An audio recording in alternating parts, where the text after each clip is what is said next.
बेखुदी का है सफर, जरा संभल के चलो। थैले में रखकर शमशान घाट पहुंचाई गई थी एक्ट्रेस की डेड बॉडी। रातों रात स्टार बनी एक्ट्रेस का दर्दनाक अंजाम, पति करवाता था देह व्यापार।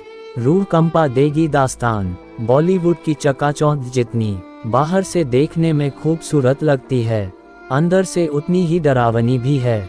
इंडस्ट्री में ऐसे बहुत से स्टार हैं जो रातों रात सुपरस्टार बन गए, लेकिन कुछ ऐसे सितारे भी हैं जिनका करियर ऐसा बर्बाद हुआ कि वो गुमनामी के अंधेरे में खो गए। आज हम आपको अपने जमाने की प्रसिद्ध अभिनेत्री विमी के बारे में बताने जा रहे हैं।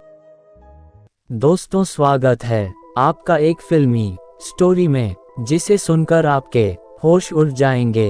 एक्ट्रेस विमी और उनके पति की कहानी भारतीय सिनेमा की एक दुखद और अनकही कहानी है। विमी 1970 दशक की लोकप्रिय और सबसे रईस एक्ट्रेस हुआ करती थीं। विमी को अपनी फिल्म में लेने के लिए प्रोड्यूसर घर के बाहर लाइन लगाया करते थे। पंजाब के जलंधर शहर में जन्मी विमी का पूरा नाम विमलेश वाधवा था। जब उन्होंने बॉलीवुड इंडस्ट्री में कदम रखा तो वह पहले से ही शादीशुदा थी। उन्होंने कलकत्ता के मशहूर इंडस्ट्रियलिस्ट शिवराज अग्रवाल से शादी की थी, जिनसे उनके 2 बच्चे भी थी। पति अमीर बिजनेसमैन थे, इसलिए वो आए दिन पार्टीज में जाया करते थे। एक दिन पार्टी में म्यूजिक डायरेक्टर रवि ने विमी को देखा और फिल्मों में काम करने के लिए कहा। विमी ने अपने पति से इस बारे में बात करके उन्हें हाँ कर दी। म्यूजिक डायरेक्टर ने BR चोपड़ा से विमी की मुलाकात करवाई, जिसके बाद उन्होंने हमराज फिल्म साइन की। मगर जब उनके ससुराल वालों को इस बात का पता चला तो उन्होंने मना कर दिया, लेकिन उनके पति अड़ गए। इसके बाद विमी के पति ने घर छोड़ने का फैसला कर लिया और परिवार वालों ने भी उन्हें जायदाद से बेदखल करके सारे रिश्ते तोड़ दिए। इसके बाद विमी ने फिल्मी दुनिया में कदम रखा। उनके पति ने विमी के फिल्मों का हिसाब रखना शुरू कर दिया। वह खुद ही उनके लिए प्रोजेक्ट चुनता, जिसके कारण उनका करियर बर्बाद होता चला गया। BR चोपड़ा के साथ उन्होंने 3 फिल्में साइन की थी। एक दिन किसी सीन के लिए उन्हें आउटडोर शूटिंग पर जाना था, लेकिन उनके पति ने मना कर दिया। चोपड़ा साहब उन्हें समझाने के लिए उनके घर आए, लेकिन उनके बीच बहस हो गई। आखिरकार तंग आकर BR चोपड़ा ने विमी के साथ सभी कॉन्ट्रैक्ट रद्द कर दिए। दोस्तों, स्टोरी में आगे बढ़ने से पहले मेरी आपसे एक छोटी सी रिक्वेस्ट है। अगर अभी तक आपने हमारे YouTube चैनल को सब्सक्राइब नहीं किया है तो कर लीजिए और साथ में बेल आइकन जरूर प्रेस करें, जिससे हमारी वीडियो की नोटिफिकेशन सबसे पहले आप तक पहुंचे। तो प्लीज चैनल को सब्सक्राइब करना ना भूले। चलिए स्टोरी में आगे बढ़ते। चोपड़ा के साथ हुए विवाद के बाद हर किसी ने विमी के साथ काम करने से मना कर दिया। उनकी करीब 10 फिल्में रिलीज हुई, जिनमें ज्यादातर फ्लॉप रहीं। इसके कारण विमी पर फ्लॉप एक्ट्रेस का ठप्पा लग गया। धीरे धीरे उनकी सारी सेविंग्स खत्म होती चली गई। घर चलाने के लिए उन्होंने कोलकाता में जो टेक्सटाइल कंपनी खोली थी वो भी बंद पड़ गई। इसके बाद विमी भारी कर्जे में डूब गईं।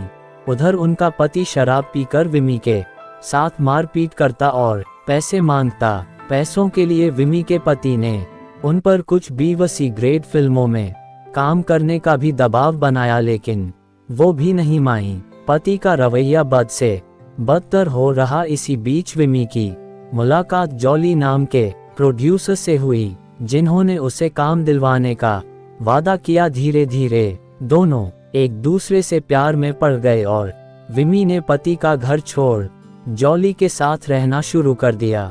जॉली के साथ रहते हुए विमी को शराब की लत लग गई। कुछ दिनों बाद विमी ने पति का नोटिस भेज दिया। तलाक के लिए विमी को कोर्ट के चक्कर काटने पड़ते थे। तभी उनकी मुलाकात म्यूजिक कंपोजर रवि से हुई, जिन्होंने उसे फिल्मों में काम दिलवाया था। उन्होंने वहीं रोते हुए रवि को सारी कहानी सुनाई। रवि ने उन्हें तसल्ली देते हुए कहा कि वो उनके पति से बात करेंगे। फिर रवि एक म्यूजिक कॉन्सर्ट के सिलसिले में वर्ल्ड टूर पर निकल गए और जब तक वो लौटे तो विमी की मौत हो चुकी थी। एक समय के बाद विमी और जॉली के पास पैसे खत्म हो गए। ऐसे में जॉली ने विमी से जबरदस्ती देह व्यापार का काम करवाना शुरू कर दिया। विमी की करीबी दोस्त रही कृष्णा ने खुद एक इंटरव्यू के दौरान इस बात की पुष्टि की थी। जॉली से तंग आकर एक दिन विमी ने उसे भी छोड़ दिया और अकेली रहने लगी। मगर शराब के कारण विमी की लिवर खराब हो गया और उन्हें अस्पताल में भर्ती करवाया गया, लेकिन उनके पास इलाज के लिए पैसे नहीं थे और ना ही उनका कोई रिश्तेदार थी। हालत बिगड़ने पर विमी ने जॉली से संपर्क किया, जिसके बाद उसने विमी को मुंबई के नानावटी अस्पताल के जनरल वार्ड में भर्ती करवाया, लेकिन इसके बाद वो उनसे मिलने तक नहीं आया। आखिरकार 22 अगस्त 1977 को विमी ने दम तोड़ दिया। अस्पताल के स्टाफ ने जॉली को डेड बॉडी ले जाने को कहा। जब जॉली अस्पताल तो पहुंचा तो उसके पास एम्बुलेंस के पैसे भी नहीं थे। कुछ घंटों बाद जॉली ने अस्पताल के बाहर खड़े चाय वाले से ठेला मांगकर विमी का शव शमशान घाट तक पहुंचाया। जब मीडिया को इस बात की भनक लगी तो उन्होंने खबर फैला दी। इसके बावजूद भी महज 9 लोग ही विमी के अंतिम संस्कार में पहुंचे, जिनमें प्रोड्यूसर तेजनाथ जार, SD नारंग के भाई भी शामिल थे।